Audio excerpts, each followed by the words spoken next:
الحمد لله نحمده ونستعينه ونستهديه ونستغفره ونسترشده ونعوذ بالله من شرور أنفسنا ومن سيئات أعمالنا من يهده الله فلا مضل له ومن يضلل فلا هادي له أشهد أن لا إله إلا الله وحده لا شريك له وأشهد أن سيدنا محمدا عبده ورسوله اللهم صل وسلم وبارك على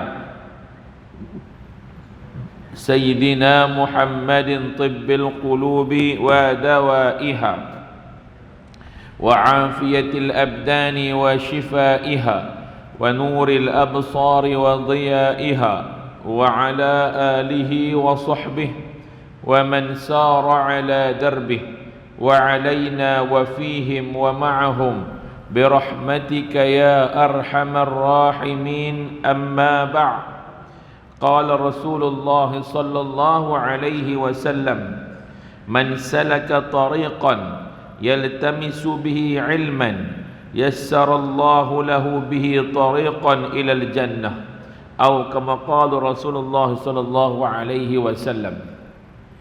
Alhamdulillah thumma alhamdulillah, bersyukur kita kepada Allah Subhanahu wa taala dengan keizinannya, limpahan rahmatnya, taufiknya serta hidayahnya yang memberikan kepada kita kesempatan, ruang dan peluang untuk sama-sama berada dalam rumah Allah yang mulia ini.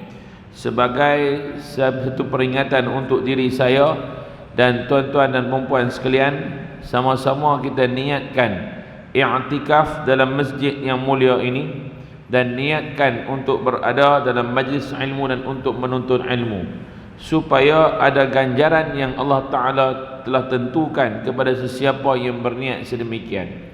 Begitu mudah Allah memudahkan urusan hamba-hamba yang soleh ini, supaya menjanakan lagi kebajikan di sisi Allah.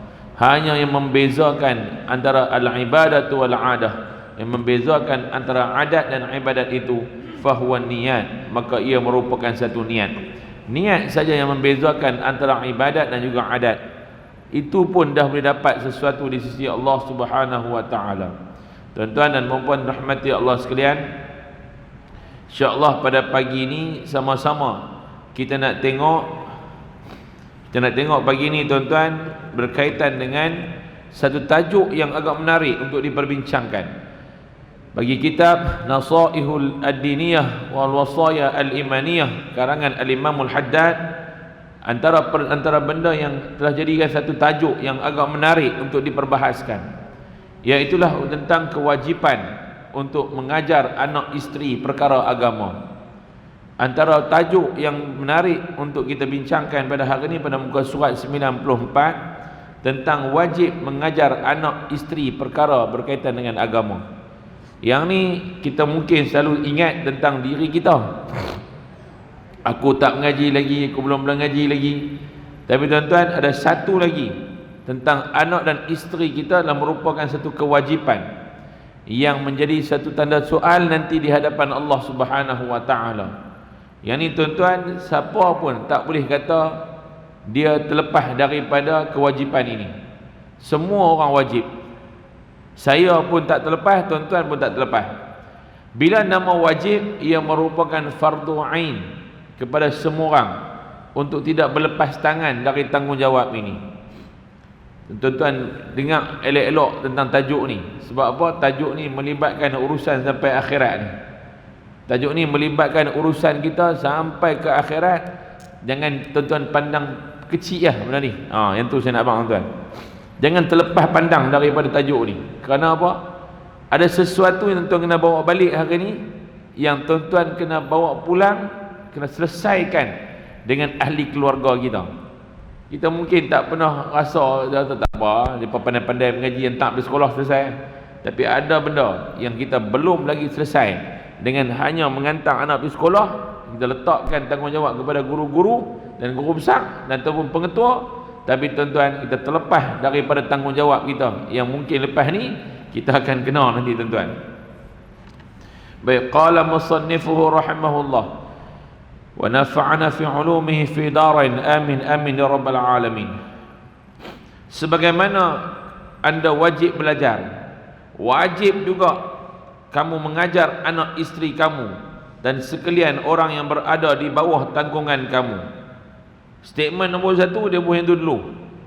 Sebab tajuk sebelum ni kita dah bincang tentang apa? Bincang tentang mengaji kan, tentang belajar bahaya kejahilan dalam hukum. Tajuk sebelum ni kita dah mengaji dah tentang fardu ain. Mengaji belajar ni fardu ain, wajib atas kita. Dan tuan-tuan, hari ni statement nombor 1, nombor pangkal ayat ni, sebagaimana kamu wajib belajar, wajib juga kamu mengajar anak isteri kamu sekalian dan orang-orang yang berada di bawah tanggungan kamu sekaliannya untuk belajar juga. Kalau tiada berkuasa mengajar mereka, gesalah mereka supaya pergi belajar kepada guru-guru agama, agar mereka dapat mempelajari perkara-perkara yang wajib dari urusan agama itu. Kalau tidak, bukan kamu saja yang berdosa, malah mereka juga turut berdosa sama jika mereka telah mukallaf. Kalau mereka ni dah masih kecil-kecil, kita berlepas tangan daripada mereka, tak pergi hantar mana-mana pun, tak hantar pergi mana-mana pun untuk mengaji Quran, tak mau hantar apa, tak mau duk kira saya kerja nak buat macam mana, saya kerja nak buat macam mana. Saya kenal tuan-tuan buah ni, saya kenal buah ni. Bila kita kata saya tak hantar anak main sekolah, jawapan dia apa? Saya kerja, saya nak urus lagu mana anak saya. Hai, itu urusan kamu, bukan urusan saya. Itu tanggungan kamu, bukan tanggungan saya. Saya pernah panggil tuan-tuan, orang main ke masjid, bertanya kenapa tak hantar anak pergi sekolah. Kalau dia katalah hari ni pasal baju tak ada, pasal buku tak ada, pasal beg tak ada, tanyalah masjid mana pun, mesti mamu Syed Baba mesti pergi tolong dia. Penipu tuan-tuan kalau kata anak-anak tak hantar pergi sekolah pasal tak ada baju, pembohong. Mesti masjid tolong, belum zakat tolong, masjid tolong dulu. Yang tu jangan menipu lah. Melainkan last sekali jawapan dia apa? Tak, baju mau boleh beli, tak apa Ustaz. Saya kerja Ustaz, kalau saya tak kerja siapa nak pergi makan, tapi anak saya siapa nak pergi hantar? Uruskan anak kamu dengan apa jua cara sekalipun. Kita buka kelas mengaji Quran free, tiap-tiap malam suruh main, tanyalah mana tempat sekalipun tuan-tuan, mengaji Quran free.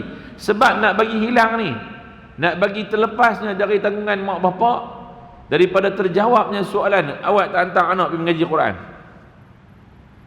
Tuan-tuan, hantar sehari, 4 hari tak hantar. Pasal apa tak hantar mai? Dia tak mau pi, dia rasa tak larat, hari tu dia tak pi. Hang mak dengan bapak lah, hang boleh hantar anak hang sendiri dengan tanggungan hang. Bukan hang ikut cakap anak, tapi itulah menggesa. Artinya apa? Paksa anak suruh pi. Jika itu telah pun sampai tahap mukallaf. Mukallaf artinya apa? Boleh menanggung dosa. Dia berlepas daripada mumayyiz. Kalau kecil tak hantar, mak bapak tanggung dosa. Mak bapak berdosa. Saya ulang balik sekali lagi tuan-tuan, mana-mana mak bapak tak hantar pada anak ketika mana mumayyiz, masih kecil lagi, dia tak hantar anak-anak Nabi mengaji, tuan-tuan, dia berdosa. Tapi kalau anak dia dah besar, dah dipanggil mukallaf, boleh beza antara baik dengan buruk dah, boleh diberi tanggungjawab dah, maka tuan-tuan pada masa itu anak itu turut berdosa. Tapi kalau dia itu isteri saya tak pandai baca Quran Ustaz, cari. Kalau kamu tak mampu mengajar isteri kamu, kamu bawa isteri kamu, cari mana-mana guru agama. Berlambak tu ada, tinggal mau tak mau lah. Tinggal mau dengan tak mau lah. Dia duk cari tak jumpa. Tuan-tuan, lah ni dunia 2024, robot boleh buat kerja manusia. Hang cari nombor phone ustazah tak jumpa. Duduk fikir neri nak cari tak mau cari. Oi, nak cari kedai makan boleh tahu cari nombor phone, search dalam Google. Kedai makan type ya, kedai makan tersedap di Gelugong. Dia keluar tu lagu tu. Nak cari nombor telefon ustazah, Tak tahu, cari rata-rata tak jumpa. Itu nama dia ranjau. Tu menipu. Sebab apa? Satu Penang ni tuan-tuan, ni yang besar lagu ni punya Penang. Awak semua ustaz semua jahil lah. Semua tak keluar main mengajar. Tuan-tuan, berlambak tu ada. Ustazah ke, ustaz ke, semua buat kelas pengajian Al-Quran. Tinggal mau dengan tak mau ya. Nak cari tak mau cari ya. Hantar isteri kamu. Tahu-tahu dia hantar isteri dia hantar anak dia pergi, dia tak mengaji. Hantu lagi haru. Isteri saya pandai mengaji semua Ustaz, alhamdulillah. Anak-anak semua pandai mengaji Ustaz. Abang macam mana okey ya? Saya hantar depa bagi depa pandai Ustaz. Saya tak apa Ustaz, saya bodoh tak apa. Lah bukan pasal bodoh. Pasal ni wajib. Saya tak ada Ustaz. Saya darjah 6 pun tak lepas. Darjah 6 ke, darjah 7 ke, darjah 3 ke. Wajib nak jawab depan malaikat. Allah Ta'ala tanya kat kita, ni tak mengaji pasal apa kan? Saya mengaji dekat darjah 6 lah. Boleh jawab lagu tu, selesai masalah. Bukan kira darjah 6. Banyak mana tuan-tuan, makcik-makcik tak mengaji terus. Tak pernah pergi sekolah. Kerana kemiskinan dulu tak pergi sekolah. Tapi pegang Quran, kepit Quran, pergi rumah tok guru, mengaji. Mengaji ni tuan-tuan, tak pernah siapa terlepas. Semua pergi mengaji. Tak pergi sekolah lagu mana pun. Hidup zaman British ke, zaman Jepun ke, zaman komunis ke, main balik tuan-tuan sampai zaman ni ke, siapa pun dia mesti pergi mengaji Quran walaupun dia tak mengaji sekolah. Ini adalah benda biasa berlaku dalam masyarakat Malaysia, orang Islam. Dia kena mengaji. Kena mengaji agama. Satu, mengaji Quran. Dua, mengaji agama, mengaji fardu ain. Mengaji agama untuk apa? Untuk kehidupan kita. Baru kita tahu do and don'ts. Yang mana boleh, yang mana tak boleh buat. Tuan-tuan, kalau tidak kita jadi orang buat pandai. Semua buat tahu. Saya rasa boleh kot. Yang ni tuan-tuan, ini bukan orang yang bagus. Ini bukan orang betul. Sebab dia tak yakin dengan jawapan dia, duduk mengikut-ikut. Dia kena ada jawapan yang tuntas. Tak boleh. Ni apakah hukum menyentuh wanita yang bukan mahram? Adalah haram hukum dia. Tuntas terus. Dah, saya rasa macam pernah dengar orang kata tak batal. Orang kata itu bukan jawapan. Boleh faham tak? Mengaji sampai tahap boleh tahu jawapan lagu tu. Okey nah? Saya rasa lah, rasa macam pernah dengar orang kata minum arak tu boleh. Lagi karu. Saya rasa depa kata macam kalau darurat nak makan binatang oing-oing tu boleh. Kalau darurat, mengaji bagi perhabis. Darurat yang macam mana yang boleh makan? Darurat yang mana? Ni kira darurat sikit yang makan. Naik ayam depan rumah dia, cecah dekat buku lali dia. Depan rumah dia naik ayam. Dia kata kira-kira kita ni darurat lah. Darurat macam mana tak boleh main semayang di masjid? Ada darurat yang tak boleh semayang masjid. Sebab apa? Semayang masjid itu wajib. Semayang jemaah di masjid itu wajib. Darurat saya ni, kenapa? Ayam longkang rumah penuh dah. Longkang penuh, belum naik ayam lagi. Naik ayam pun tak buku lali, boleh pergi lagi. Boleh pergi lagi. Dah duduk standby. Tak payah. Sat je masjid depan tu, ya pergi semayang tu. Kalau dia naik macam mana? Tak apalah, sediakan payung sebelum hujan, angkat siap-siap. Cakap pandai lah. Tak cakap pandai tak apa, ikut sekarang. Ustaz jawab kita cakap pandai. Ustaz kalau tak cakap tak jadi apa tuan. Ni benda hukum. Okey, jawapan mesti tuntas. Tak ada orang kata, depa kata, kod. Saya rasa yang tu mau tak dia pakai tuan. Tengok jawapan para ulama. Jawapan para ulama dia terus direct dengan jawapan yang tuntas sebab dia orang alim. Saya sendiri pun kalau orang tanya benda yang belah-belah saya tak mau jawab. Kalau bukan bidang saya lagi saya tak jawab. Benda yang saya tak tahu, saya tak mau jawab. Saya tak faham, saya tak tahu, tak maaf banyak. Faraid, jangan tanya saya. Saya boleh abang sikit-sikit, tu pun bukan jawapan. Mau pi mahkamah syariah, pi buat terus. Tanya kat ustaz, tuan-tuan, ustaz boleh bagi panduan. Kalau tanya kat saya, panduan saya bagi wis. Saya bagi wis, nak pi ke Batu Gantung lagu mana? Pi jumpa mahkamah syariah, pi buat report kat depa. Tanya kat ustaz, jangan. Sebab ustaz ada kalanya dia jawab, dia cuba nak menjawab. Tiba-tiba orang yang bertanya menjadikan statement ustaz itu sebagai jawapan dia untuk berhujah dengan beradik-beradik yang sedang bergaduh. Ustaz Yusuf dah cakap dah hari tu kat saya. Saya tanya dekat dia direct tau. Dia kata pembahagian ni salah. Lusa kawan tu berjumpa ustaz mana kau pula, tanya-tanya ustaz tu kata, okey betul. Balik mai bergaduh pula. Aku bertanya tu ustaz tu. Ustaz Nazih ke apa? Ustaz Nazih ni. Ustaz Nazih kata betul. Pasti Ustaz Yusuf kata salah. Yang sana mai serang Ustaz Yusuf, yang sini pergi serang Ustaz Nazih. Lagi sebab bergaduh. Hampa bergaduh tak selesai. Ustaz dengan ustaz lah pergi gaduh. Apa Ustaz Nazih pergi jawab lagu tu? Dah saya dah main habaq lagu ni kat saya. Dah jawapan tu salah. Kita bergaduh duduk orang pula. Jadi kita ni bukan badan berautoriti. Ustaz bukan badan berautoriti.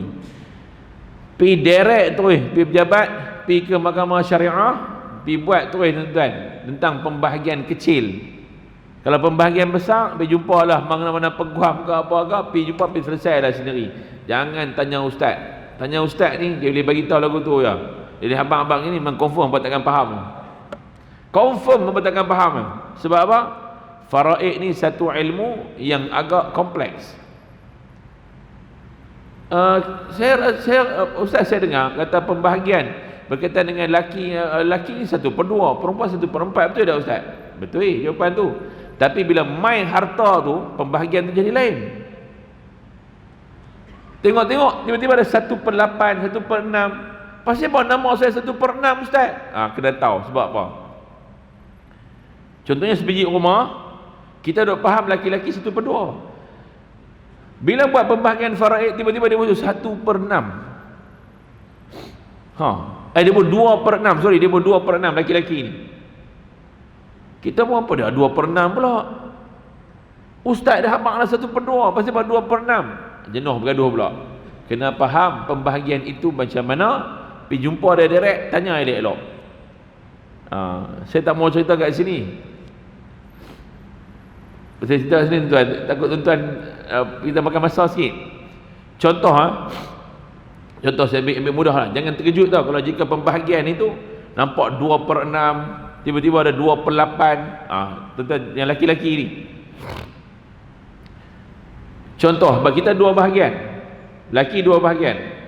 Bila 2 bahagian, katalah yang menerima yang apa dia panggil al-muwaris, penerima pewarisan itu ada 8 orang. Ada 8 orang. Laki perempuan ada 6, laki ada 1. Perempuan 6, laki ada 1. Contoh saya ambil yang mudah nak kira. Jadi ada berapa bahagian? Perempuan dan laki 1 ada 7 bahagian. 7 bahagian. Bila lelaki duduk dekat situ, tambah 1 lagi bahagian. Sebab dia punya 2 bahagian. Jadi 8 bahagian. Jadi tuan-tuan, lelaki itu akan dapat 2/8. 2 dari 8 bahagian. Kalau harga tu, katalah harga tu 80,000, 1 bahagian 10,000 lah. Jadi laki-laki ni akan dapat berapa bahagian? 20,000. Yang perempuan ni 10, 10, 10, 10. Faham tak? Ini contoh kiraan yang mudah untuk saya bagi contoh lah. Tu yang kata 2/8. Pasti apa kami 2/8 pula? Ya, lelaki. Perempuan dapat 1 bahagian. Itu nama 1/2 dengan 1/4 tu. Tuan-tuan, ni maksud dia. Okey, saya bang tu sikit lah. Tapi jangan bertanya saya lebih-lebih, saya tak tahu jawab. Abang tu terang, saya tak tahu. Saya tak mau jawab, saya tak mau nak jawab tuan. Lagi jadi saya duduk buka kertas kira pula tu. ambil kertas tu balik adik-beradik pula. Pi saya tuan-tuan. Sebab kes ni pernah kena. Saya dengan jujurnya lah, dia mai ke masjid, tanya soalan kat kita. Kita pun jawab lah kat dia. Ambil kertas, jawab. Dia ambil kertas tu rupanya tuan-tuan. Dia bawa balik pergi kat adik-beradik dia. Dibaling tu. Balik pergi baling. Dia pergi bergaduh pasal kertas tu dengan adik-beradik kat sana. Adik-beradik baling tu tuan-tuan, mai sini, mai cari mana Ustaz Isuk. Allah. Dari baling langgang masuk mai ke 2 bigat tu. Mai pergi cari mana Ustaz Isuk. Saya kata jadi ni siap macam dah Ustaz pergi kerja. Dia balik pukul berapa? Dia balik petang lagi. Abang ada saya nak jumpa dengan dia. Allah tuan-tuan, ni memang betul. Abang berani mati lah pada baling lah masuk 2 bigat lagu tu. Dia main tu mamu tengok sini, Ustaz ada orang macam tu tapi semacam dia tanya ni. Tanya kau. Siapa dia? Tak tahu. Dia tak abang daripada mana? Balik main tuan ke masjid. Sampai masjid. Petang tu kita tengok nampak macam urgent. Cara tanya tu macam kita balik balik main petang lepas asar. Kata mana dia? Dia tunggu. Dia main zuhur, dia tunggu sampai asar. Kira memang betul-betul nak cari ni ke. Memang saya salam mana? Ya abang cari saya. Saya cari ni siapa? Ustaz Isuk. Ustaz Isuk. Boleh nak jumpa Ustaz? Dah main masuk dalam office timbang. Dia buka kertas tu. Fotostat. Rupanya kawan tu pergi fotostat, pergi bagi semua adik-beradik. Saya pergi tuan-tuan. Yang ni apa Ustaz? Ni bila punya kertas? Kita pun dah terlupa. Kata Ustaz ada satu orang bertanya kat Ustaz jawab ini semua kat dia. Kami adik-beradik semua pecah habis. Bergaduh habis. Kita bergaduh sebab apa? Pasal kertas ni. Pasal apa? Ustaz buat kiraan dengan semua tak sama dengan saya bertanya kat orang. Kami ada 5 beradik. 5 beradik, 3 orang bertanya Ustaz berlainan, 3 jawapan tak sama. Allah. Saya kata dekat dia, saya tolong habaq dekat dia macam mana nak buat kiraan. Bukan saya kata kiraan betul. Saya habaq macam mana buat kiraan. Tapi dia pergi habaq kat kami semua tahu Ustaz Isuk dah jawab gini lah. Kata apa abang ni? Kata abang main pada mana? Kata saya main pada baling. Abang langgak pada baling main ke 2 bigat. Abang main kerja-kerja dalam masjid ni. Abang dah habis fikir ke? Dah Ustaz, kami semua adik-beradik bergaduh. Kata ni adik-beradik bukan urusan saya. Saya ni orang yang mengajar, nak jawab kita dengan cara menyusun kiraan.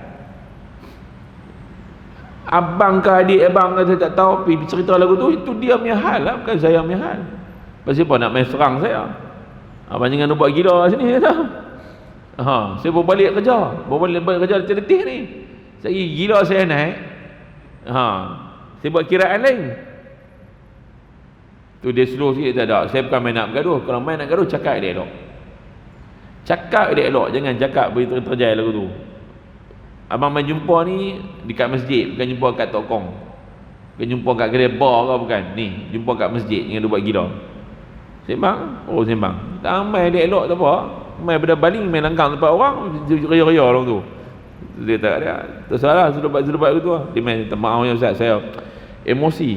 Takkan bang emosi lagu tu. Jangan main serang orang. Abang tak tahu cerita, tanya dulu. Jangan salahkan ustaz-ustaz ni. Orang main tanya lagu tu jangan. Dia tak ada, saya tak mau tahu apa, abang ambil kertas ni, abang boleh pergi balik, pergi sembang adik-beradik semua, sembang adik-lok, bagi adik-lok, adik-beradik, pergi jumpa pejabat agama, pergi jumpa dengan mahkamah syariah, pergi buat tuntutan ni. Saya tak mau tanya harta banyak mana, saya tak mau tahu, pergi buat. Jangan tanya ustaz. Yang adik saya seorang bertanya, Tok Guru Pondok, yang seorang bertanya kat Ustaz Mahat Tafiz, kata la ilaha illallah. Tanya lagu tu tak salah. Pi terus badan berautoriti yang terus boleh pi habaq, boleh panggil semua adik-beradik, buat terus pengumuman, buat hebahan terus berapa pembahagian. Ayah saya meninggal umur saya 16 tahun. 16 tu tuan-tuan dah buat pembahagian siap. Kami naik mahkamah dah. Sebab ayah sebelum meninggal dia buat siap-siap. untuk pembahagian. Pergi buat siap-siap. Jadi bila meninggal tuan-tuan, alhamdulillah, kami seorang pun tak ada masalah apa. Pergi naik mahkamah pun kata okey, sekarang ni dah buat gini ni, mak saya kata saya tak mau bahagian saya nak bagi semua ke anak-anak saya. Apa mahkamah kata? Tak boleh, nak ambil dulu, kemudian nak bagi kat siapa? Bagi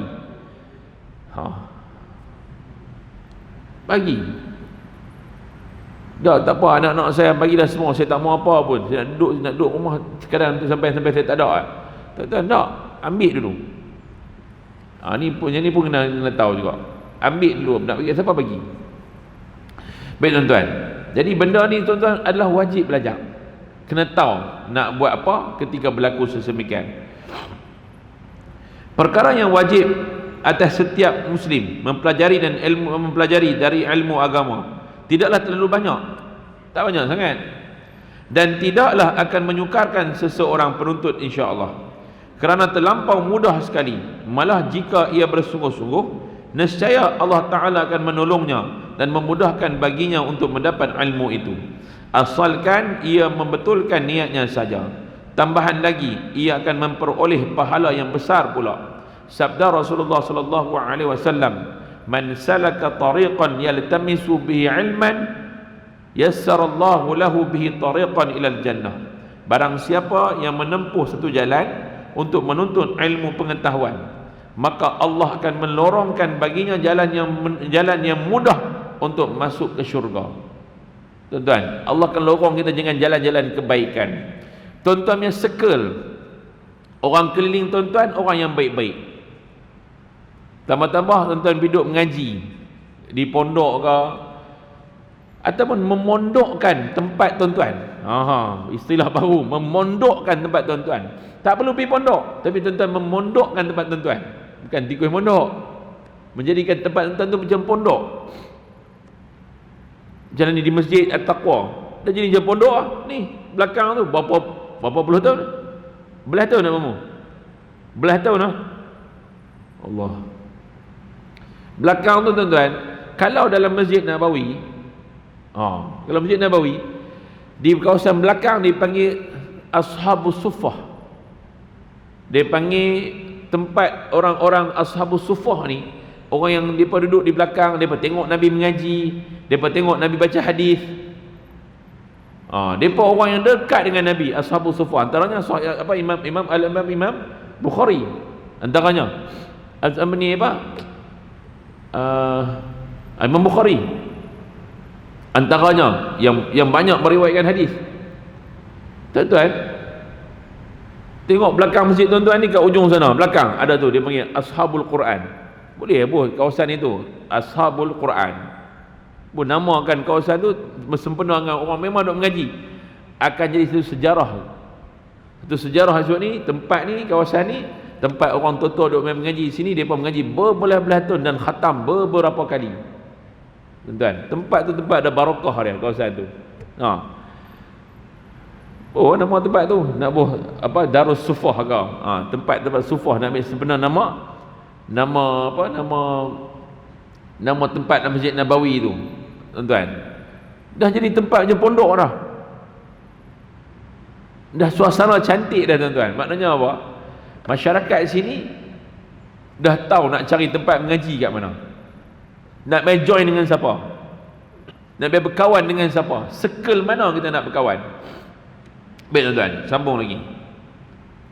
Sabdanya lagi, innal malaikata la tada'u ajnihataha li talibil ilmi ridan bima yasna'.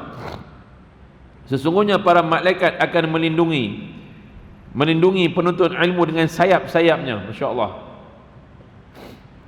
Para malaikat akan melindungi penuntut ilmu dengan sayap-sayapnya. Kerana apa? Ridan bima yasna', kerana redha dengan apa yang mereka buat.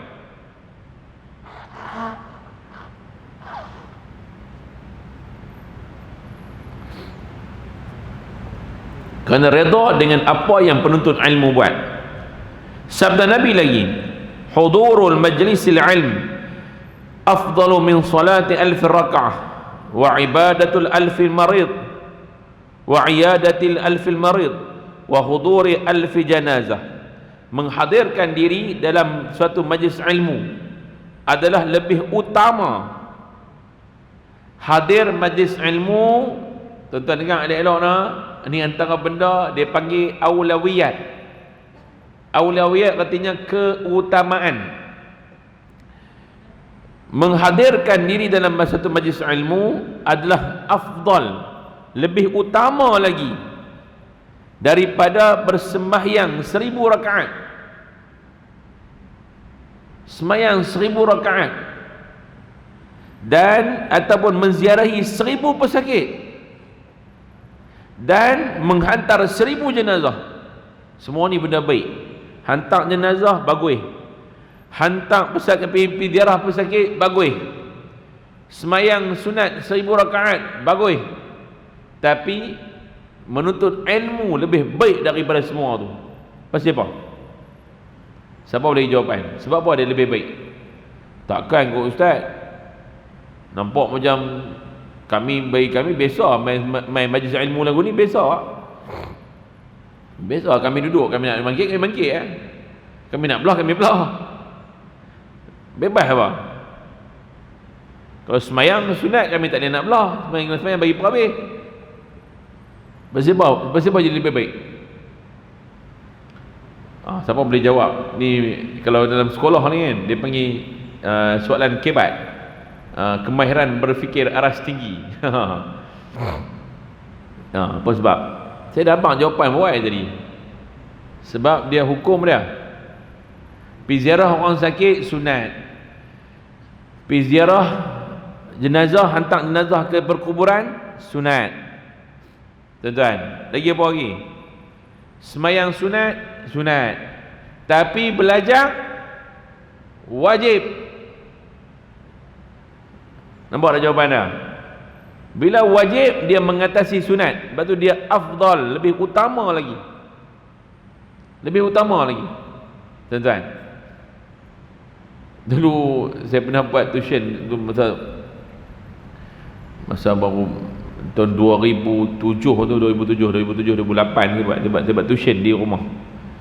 Satu anak seorang boleh duk mengajar sekolah, masa banyak ada buat tuition bahasa Arab. Tuition bahasa Arab untuk menengah, form 1 sampai form 3, form 4 dan form 5. Itu dia buat tuition, tuan-tuan.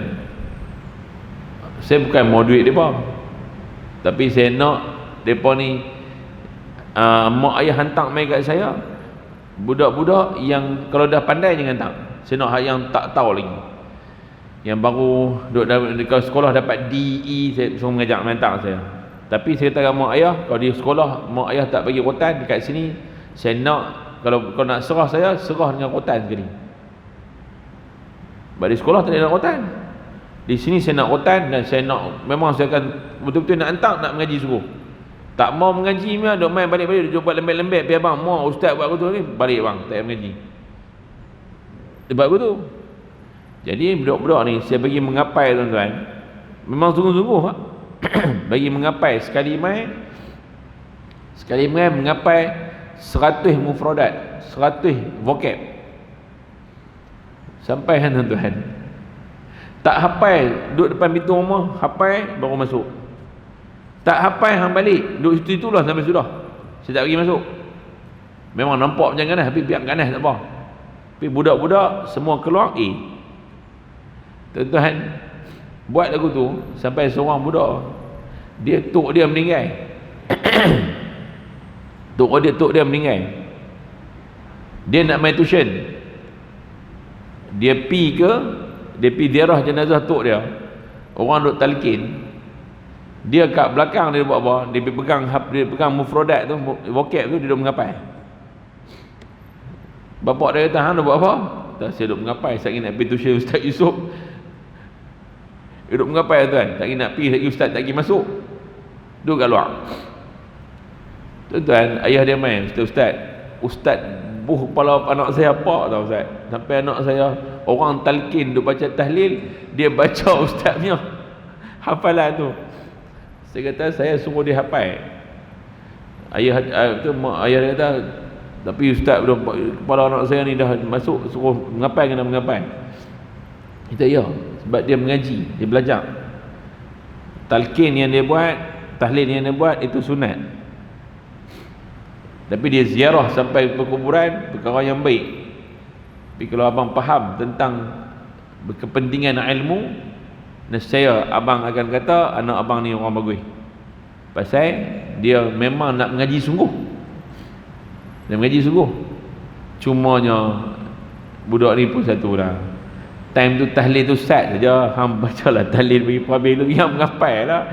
Dia punya takut tuan-tuan, dia pergi mengapai depan kubur, depan tok dia, dia pergi mengapai tuan-tuan. Dia main-main, dia duduk depan rumah, okey, hafal. Dia pun hafal habis. Selesai masuk. Kawan pun seronok lah. Punya hafalan di kubur tu melekat. Tuan, antara tempat yang ada setengah orang dia cari tempat yang dia boleh relax dan tenang tau. Nak cari tempat tenang. Saya ada seorang cikgu dulu, cikgu BM. Cikgu BM, dia ni Cina. Dia Cina tuan-tuan, dan dia ni nama apa? Yap Cheng Hok nama dia. Cikgu Yap. Cakap Melayu fasih. Dia kata hari-hari dia pi apa? Dia duk pi menanda kertas buku dia. Menanda buku budak ni. Dia cari kubur. Dia pergi menanda dekat kubur. Saya tanya bila kubur mana? Kubur Cina ke kubur Melayu? Kita pergi kubur Melayu lah, sebab kubur Melayu relax. Dia pergi duduk dekat gazebo kan, ada gazebo tempat-tempat kubur. Dia pergi duduk situ, dia pergi menanda kertas. Dan sebab apa? Saya hilang stres, tenang. Sebab apa? Ini orang semua tak boleh bangkit main kacau saya, dia kata. Dia duduk situ. Orang kalau dia kacau, ini orang semua tak boleh kacau main duduk bawah. Tuan-tuan, ada orang berfikiran macam tu. Baik, sambung. Sabda Nabi lagi, innallaha takaffala li talibil ilm birizqih. Sesungguhnya Allah menjamin rezeki penuntut ilmu. Betul? Yang ni betul. Allah jamin rezeki penuntut ilmu. Tuan-tuan hantar anak pergi mengaji hafiz Quran ke? Mengajar anak tuan-tuan pergi mengaji agama ke? Jangan bimbang, jangan risau. Ini ketentuan rezeki ini Allah.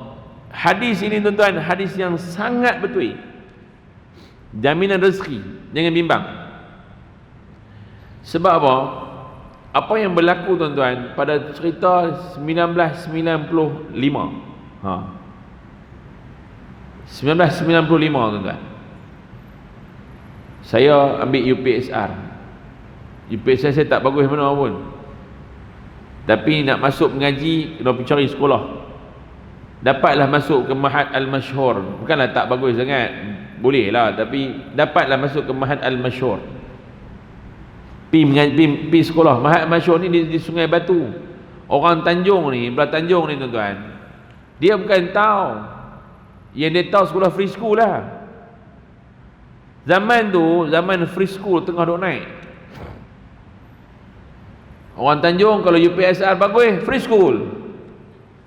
Tak pun Al-Masyhur, lelaki yang nak mengaji agama.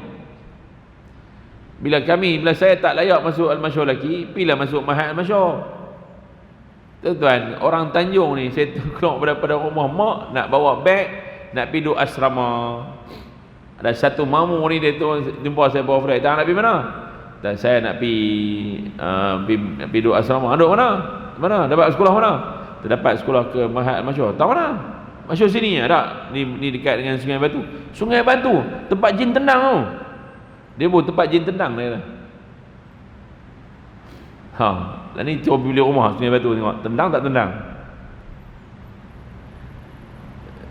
Tempat jin tendang tu. Dekat situ Sungai Batu lah.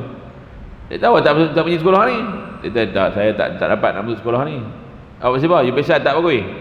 Dia mulut memang mulut puaka tuan-tuan. UPSR tak bagus. Tak itu lah, dia tak layak masuk sini. Tak apalah. Tak, tengok anak aku masuk sekolah ni semua. Dia pun pergi duduk sekolah sana. Esok ni keluar boleh jadi imam Nampak tak? Pandangan pada masa tu orang mengaji agama, esok ni keluar jadi imam. Kira esok ni keluar-keluar bolehlah mengajar orang Quran apa semua. Tak apa, pergi. Selamat. Dia pendengar motor dia belah.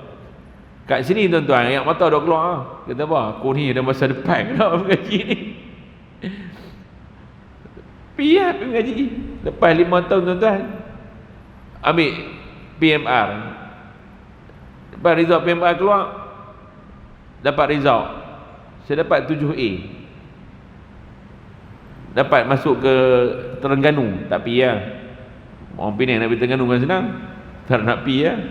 Duduk sini juga ngaji. Habis sampai tingkatan 5, dapat SPM. Alhamdulillah. Dapat dulu kan pangkat dengan aggregate, dapat pangkat 1. Dapatlah aggregate 10. Bolehlah masuk universiti. Tapi arwah ayah ni meninggal pada umur 16. Saya umur 16, tingkatan 4 ayah meninggal. Ayah ni mulut dia, bapak ni, abah ni, dia punya mulut ni kena pergi Mesir. Jadi kita ni bila bapak tak ada ni, duk fikir bapak punya impian tu. Nak cari jalan nak pergi Mesir macam mana. Bila keluar result, mainlah pak-pak menakan saya daripada Kuala Lumpur semua main. Kata, ni dapat mengaji tempat belajar mana ni? Bila ayah tak ada pak-pak menakan ni lebih berat. Dia pun tak tinggal saya. Tak tinggal, kami dia tak tinggal. Main, jumpa. Seorang tu tuan-tuan, dia buka arwah dah, dia buka mini market dekat Setiawangsa, ada 12 cawangan. Memang millionaire lah. Memang orang memang berjaya. Dia kata, Yusuf tak payah pergi mana-mana. Mai ikut sama mamu. Pergi mana pergi KL. Saya dah dapat dah tawaran pergi ke UIA, ambil ilmu wahyu. Tapi saya tolak sebab saya nak pergi ke Kuza Terengganu, sebab nak pergi ke Mesir. Dia kata, ini semua kita koyak, jangan. Ikut sama sana, saya bagi you masuk, kita ambil business administration. Supaya ini menyaga punya. Suruh masuk menyaga. Saya kata tak apa, saya nak mengaji sebab abah kata gini. Ini apa you pak menakan saya ni, sepupu mak saya memang daripada India. You mau buat apa esok ni? Nanti keluar mau buat apa? Mau duduk imam masjid, ajar Quran saja, orang bayar you RM20, RM30, you balik. Itu macam apa? Saya kata tak ada lah. Kata saya tak apa. Ini Abbas sudah cakap macam ni, tak apa. Orang mengaji ni, orang belajar mesti ada punya. Orang jangan risau lah. Tak boleh. Yang mak ni duduk tengah-tengah, nak pergi mana? Lagi mak kata apa? Tak apa, ikut hang nak pergi mana pun. Saya kata apa? Tak boleh, kena pergi juga. Dia balik tuan-tuan, esok tu dia balik tu, dia merajuk saya, dia merajuk terus, dia tak mau. Dia tak mau dengar saya macam cakap, tak apa. Sari kasih dia pergi. Dia pergi. Saya pergi Kuza Terengganu duduk 3 tahun. Habis mengaji, main dapat tak sampai 2 bulan dah duduk di Penang, terus pergi ke Mesir. Habis Mesir tuan-tuan, balik main. Saya habis ijazah habis setahun. Saya dapat jimat kan dalam tempoh 3 tahun, dapat habiskan setahun. Balik main tuan-tuan, tu dah rezeki. Saya online di Mesir saja, pergi online minta mohon untuk jadi cikgu. Saya balik main tak sampai 2 minggu duduk di Malaysia, saya pergi hantar proposal untuk buat master. Tuan-tuan, dapat interview lepas 2 minggu. Interview di cikgu di KPM. 2 minggu tuan-tuan, lepas 2 minggu interview, seminggu lepas tu result keluar. Posting pertama dapat mata perguruan ni, Raisam ni, LPG ni, dengan sekolah dihantar di Batu Lancang, dua-dua depan rumah. Tak sampai 1 kilo daripada rumah. Tuan-tuan, rezeki siapa jamin? Allah punya. Pak menakan saya tak, sekarang you dapat apa? Saya suruh jadi cikgu. Lepas tu lepas selang 10 tahun saya jadi cikgu, lepas 8 tahun saya tawarkan masuk JPN. Pak menakan tanya, dia main. Alhamdulillah sekarang sudah ni, alhamdulillah sekarang sudah jadi pegawai lah apa semua. Saya kata tak ada apa, ni rezeki semua Allah punya, bukan kita punya. Dia kata nanti apa-apa Mai lah tengok mamu kat sana. Tentu hari tu dia sakit. Dia sakit, dia kata panggil Yusuf mai. Panggil Yusuf mai. Saya pergi kat dia. Dia kata kat saya, bila sakit lah, saya teringat sama Ustaz Yusuf saya. Pasal apa? Bacalah apa-apa sama saya. Sedangkan tuan-tuan, pada masa tu dunia ni bukan saya cerita pasal kehebatan saya tuan-tuan, tak, wallahi tak. Tapi nak abang tuan-tuan, mengaji agama ni jaminan Allah tau. Jaminan Allah. Dunia pun kita nak, akhirat pun kita nak. Dunia ni ada keseimbangan dia. Ada keseimbangan dia. Bukan nilai gaji, bukan. Tapi nilai diri. Bagaimana orang itu dimanfaatkan. Bagaimana seseorang itu dimanfaatkan, diguna pada masyarakat dan diguna pada ummah ini. Ini nilai dia tuan-tuan. Kan nilai duit. Gaji ni on paper dia masuk pergi, dia talqin dekat bank, dia keluar balik. Masuk 10,000 daripada bank kau datang, pada bank kau kembali. Tuan-tuan, ini gaji kita. Tapi nilai kita tu nak memahami agama. Macam mana nak nilai, nak faham agama? Bukan saya kata orang bisnes tak bagus. Bisnes dan beragama itu lebih baik. Ramai orang yang bisnes kontraktor semua ada, tapi dia ada agama, itu memang baik. Berapa ramai tuan orang duk berhenti semayang duha, orang berhenti semayang, semua geng bisnes, geng-geng apa yang apa pegawai kerajaan, TMB dekat tempat saya tu, TMB main semayang duha. Tuan-tuan berhenti, abang-abang Grab food tu berhenti semayang duha dulu. Tuan-tuan, tu saya kata tuan-tuan, ramai orang dah ada kesedaran, bukan atas pekerjaan, tapi sebagai seorang Muslim, dia tanpa ada sepadan kerja apa, latar belakang siapa. Agama, pengajian dia untuk semua, bukan untuk orang mengaji agama saja, untuk semua, sebab dia satu kewajipan. Wallahu a'lam. Tuan-tuan, pagi ni kita nak menyedarkan tentang betapa besarnya kewajipan untuk belajar agama dan mengajar kepada anak-anak di bawah tanggungan kita dan isteri kita tentang tanggungjawab untuk mengaji dan memahami agama. InsyaAllah tuan-tuan, jumpa lagi. Yang baik daripada Allah, yang buruk pada saya tuan-tuan, saya mohon beri kemaafan. Hari ini kita sama-sama jadikan hidup kita ni pada awal-awal pagi ni sebagai permulaan yang baik dan pengakhiran yang juga yang baik. Wallahu a'lam. Terima kasih kepada pengurusi masjid, Mamu Abang Yazid ada kat sini hari ni, alhamdulillah semua ada. Tuan-tuan, Mamu Syed Baba ni pengurusi yang memang duk ada pagi subuh dia tiada. Apa jadi pun pukul subuh duk ada. Senang nak cari. Alhamdulillah. Respect Mamu. Saya tak ada tempat saya. InsyaAllah tuan-tuan, wallahu a'lam wa aqulu qawli hadha wa astaghfirullahal azim li wa lakum. Wassalamu alaikum warahmatullahi wabarakatuh.